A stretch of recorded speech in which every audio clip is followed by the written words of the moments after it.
self confidence and self worth affirmation လေးကိုယူကြည့်ရအောင်ပါငါအတွင်းမှာအားကောင်းတဲ့စွမ်းရည်တစ်ခုရှိတယ်ငါကိုငါယုံကြည်တယ်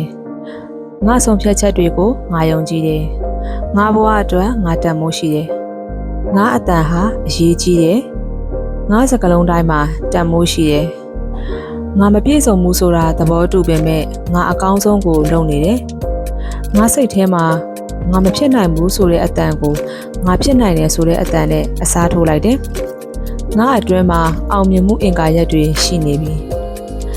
ငါအခက်ခဲတိုင်းကိုမျှော်မှန်းပြီးဖြေရှင်းနိုင်တယ်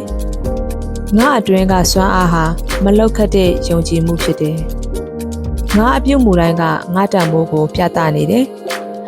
ငါကိုယ်တိုင်ကိုငါလေးစားတယ်ငါစိတ်ငါခန္ဓာငါဝိညာဉ်ကိုငါဂုဏ်ပြုတယ်ငါအတွင်းကယုံကြည်မှုဟာနေ့တိုင်းပုံမူကြီးထွားလာနေတယ်ငါတန်မိုးဟာတခြားသူနဲ့နှိုင်းယှဉ်မှုမဟုတ်ဘူးငါအတွင်းမှာငါတန်မိုးရှိတဲ့အကြောင်းပြချက်အများကြီးရှိတယ်ငါအရာရာဟာတန်မိုးရှိတယ်ငါကိုယ်တိုင်လည်းတန်မိုးရှိတယ်ငါအနာဂတ်ကိုငါဖန်တီးနိုင်တယ်ငါယုံကြည်မှုဟာငါအောင်မြင်မှုရဲ့အခြေခံအုတ်မြစ်ဖြစ်တယ်